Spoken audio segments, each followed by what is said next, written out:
Bonjour les amis, nous sommes à bord de la MG4 X-Power sur lequel vous pouvez voir elle a 3657 km.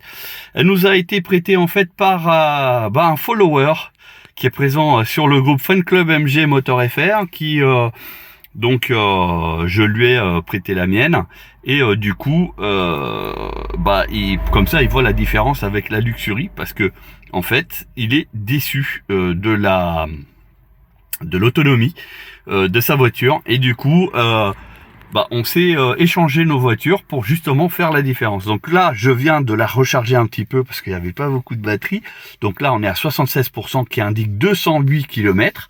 Donc on va tout simplement, alors là-dessus comment ça marche, alors je suis comme sur ma voiture, pourquoi ça ne marche pas? Pourtant je comprends pas. Vous voyez, il y a un bug. Parce que normalement, je voulais faire défiler ici. Et ça ne marche pas. Parce que normalement, ici, ça permet justement d'avoir la petite flèche ici qui s'allume pour avoir accès à l'autre menu. Ah, voilà. Bon, il y a eu un bug. Je sais pas ce qui s'est passé, mais c'est pas grave. Donc, consommation moyenne sur les 1600 km, vous voyez, un 25 kWh au 100. Donc ça c'est depuis la dernière recharge, c'est maintenant. Et là maintenant, je vais rouler en mode pépère. Donc je vais prendre la voiture et rouler tranquille, comme si je roulais avec ma Luxury. Je ne vais pas faire plus ni moins. D'ailleurs, je suis resté en mode normal, comme vous avez pu voir. Et on va voir ce que ça va donner en termes de consommation. Alors, je vais juste remettre un peu le chauffage, comme sur ma voiture. Donc là, au niveau des commandes de chauffage, vous voyez que c'est complètement différent à la mienne. Et donc c'est un autre visuel. Donc là, il est en mode auto. Tac. Et moi, je fais ça habituellement. Donc toujours pare-brise et les pieds. Moi, c'est ce que je fais. Après, là, il est en mode auto. On verra si on a les 24 degrés. Moi, là, pour le moment, ils y sont pas. Alors, on va faire notre petit parcours habituel. Et comme ça, on va voir combien de kilowatts je vais consommer. Alors,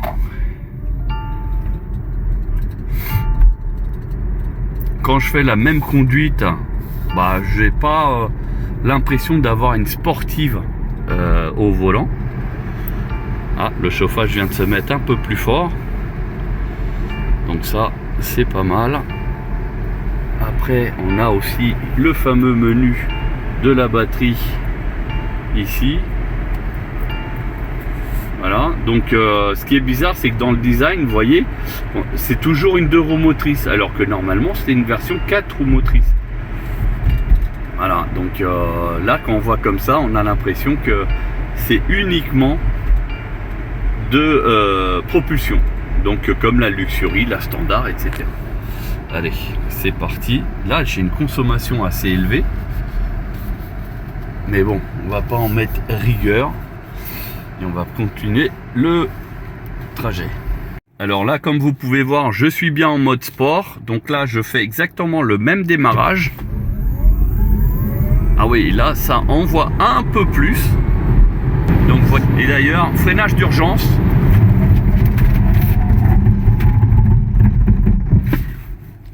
Voilà, arrêt complet. Bon, c'est assez efficace, ça mord. mais je trouve que ça plonge trop de l'avant. Elle a ralenti d'elle-même, mais elle maintient pas dans la voie, malgré que tout est ouvert, hein. Donc vous allez voir, là j'ai lâché, j'écrase la ligne là. Elle a fait une... Regardez, vous avez vu? Voilà. Donc la X-Power, bah, je pense qu'elle a une mise à jour à faire. Bon bah globalement sur cette voiture, donc vous voyez, hein, la conso difficile à... Pourtant j'ai fait pratiquement 54 km, enfin même plus, pendant 1 heure. Donc j'ai roulé pendant 1 heure. Au niveau du graphique ici, donc vous voyez, hein, vraiment assez moyen, hein, 22 kg de moyenne, hein. Voilà, bon certes il y a eu des pics. Ok, des montées bien sûr, mais il y a eu aussi des pics vers le bas. Voilà, donc là on voit vraiment il y a eu il n'y a pas eu d'autoroute, hein, sur ce trajet. 2 kW de régénéré, voilà. Et donc depuis la dernière charge, ah bah c'est plutôt comme ça. Parce que peut-être qu'il considère aussi les feux rouges et les feux stop, hein, donc à faire attention. Donc vous voyez, là c'est vraiment beaucoup plus lisse, et du coup il y a 1 kW de plus, et vous voyez le chauffage, il n'a pas consommé tant que ça, parce que sinon il y aurait un trait différent en disant autre. Voilà, donc là pour le coup on est tout pareil. Donc bien sûr il y a le système V2L qui est intégré, donc la batterie qui est chargée, et là il indique que j'ai 60% d'autonomie. Sur les 60%, vous voyez, je fais encore 153 km. Donc ça veut dire qu'ici à la moitié il y a de quoi faire 130 km. Donc la globalité, ça nous fait du à peu près 250 km, on va dire, non, 260 km avec un 100%. Voilà, sachant que j'ai conduit pépère. Alors la température, vous voyez, hein, à peine 5 degrés ici. Donc est-ce que ça influe énormément? C'est fort possible. Donc voilà, sinon globalement c'est une très bonne voiture. Voilà, dommage que l'intérieur ne soit pas un peu plus personnalisé. Le X-Power, au lieu de le mettre en noir, il aurait pu le mettre de la même couleur que la carrosserie, par exemple. Voilà, ils auraient pu, comme sur le Marvel, ils auraient pu mettre des haut-parleurs Bose ou autres. Ça aurait fait aussi une différence, par exemple, parce que sur le Performance, le Marvel Performance, bah, comme le dit, c'est du performant, donc le plus, on va dire, sportif, hein. Et là, vous voyez, il n'y a pas de... il n'y a rien. Pareil pour le volant, c'est dommage qu'il soit pas un peu plus sportif. Par exemple ça là, pour faire différent des autres véhicules, le mettre en rouge par exemple. Voilà. En fait il y a l'intérieur, honnêtement, vous prenez n'importe quel MG4, c'est exactement pareil. Il y a rien qui change à part l'autocollant, et là c'est vraiment un autocollant, hein. Donc pour ceux qui veulent le virer, c'est assez simple, hein. C'est juste un sticker. Voilà. Sinon les hauts de portière, bah vous voyez, hein, la voiture elle est neuve, hein.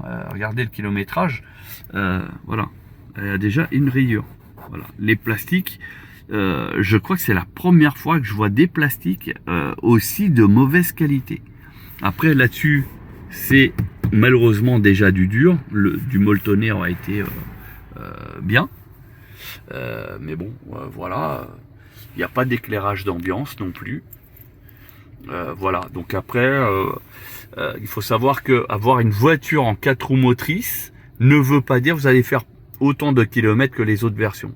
Je vous en apporte la preuve, vous en faites moins. Ah, il a augmenté la conso là un petit peu. Il a arrondi à 22, alors j'étais à 21,3, enfin je sais plus. Enfin bref. Donc comme quoi il considère aussi les arrêts, augmentation de... Alors, toujours pareil, hein, là-dessus, vous voyez, on fait ça, mais il n'y a pas le off. Il n'y a pas la touche pour couper le moteur. Donc là, si vous voulez rester à l'intérieur de la voiture et couper le moteur, regardez le truc, hein. Il faut aller là. Il faut aller dans sécurité. Et il faut aller dans arrêt. Et là, regardez, il est bien en position P.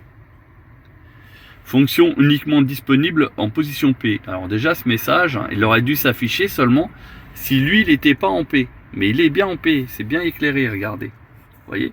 Donc déjà, ce message, il sert à rien. Et on clique sur arrêt. Et là, vous voyez, l'écran s'est éteint. Et ici, vous avez donc l'écran là qui est affiché. La voiture, vous voyez le silence qu'il y a, ça veut dire que même la ventilation, le chauffage s'est arrêté. Le levier de vitesse, bah, il s'est éteint. Parce que là, il n'y a que la tablette qui reste active pendant quelques minutes. Et après, elle aussi, elle va s'éteindre complètement. Voilà.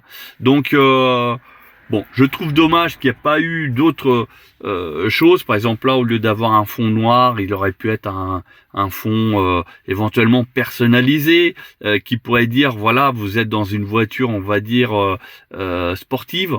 Hein, voilà, avoir un petit truc qui fait la différence avec les autres MG, parce que là, pour le coup, bah, on est dans une MG4, on va dire standard, hein, ou confort, ou luxury, enfin voilà, c'est la même.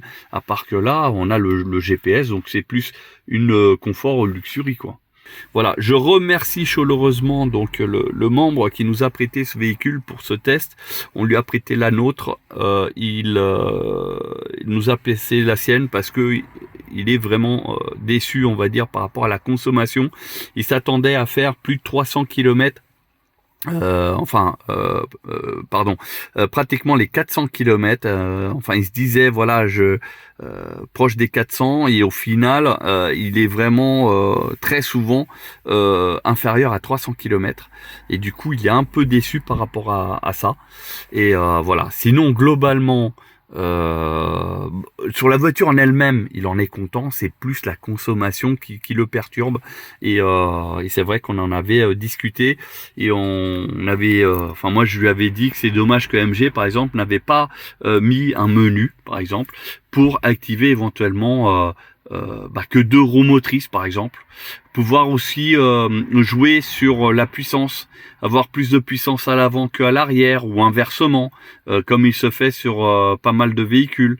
Voilà, il y avait, je pense qu'il y avait une possibilité de pousser la voiture dans des réglages un petit peu plus extrêmes, et qui aurait pu faire cette voiture peut-être un peu plus sportive. Après, vous me direz, oui, mais pour le prix, on n'a rien, etc. Oui, effectivement, je vous l'accorde. Effectivement, il faut voir aussi l'aspect tarifaire. Après, il y a des choses qui auraient pu faire des économies pour passer sur autre chose. Voilà, donc après, il y a un choix à faire. Mais là, globalement... Alors, voilà les deux. À votre avis, quelle est la version sportive? Alors, la X-Power à droite, la mienne que j'ai fait en GT électrique à gauche. La différence, on va voir la différence ici comme ça. Regardez. Donc vous voyez, là, moi j'ai fait en couleur carrosserie à ce niveau ici. Là-bas, c'est resté en noir brillant. Bon, bah les jantes, moi j'ai laissé en origine, mais normalement, je peux mettre les mêmes jantes que la version sportive. Voilà, donc au niveau des bas de caisse, hein, on revoit bien la différence donc entre les deux. Voilà. Donc à votre avis, laquelle fait la plus sportive? Bon, après j'ai rajouté les films teintés à l'avant. On va prendre dans l'autre sens et de l'arrière. Et voilà, donc la X-Power qui est ici et l'autre qui est là-bas. Donc la différence aussi au niveau de l'arrière, donc tout ce que j'ai mis en couleur carrosserie ici, elle est en noir brillant, et là on voit la différence de l'arrière, donc ici qui donne comme ça, et ici qui donne comme ça. Voilà, donc à vos votes, laquelle représente le mieux la sportivité? C'était mon petit retour. J'espère que cette vidéo vous a plu. N'hésitez pas à liker et à partager. Et puis si vous voulez d'autres contenus, abonnez-vous sur la chaîne. Il y en aura d'autres contenus.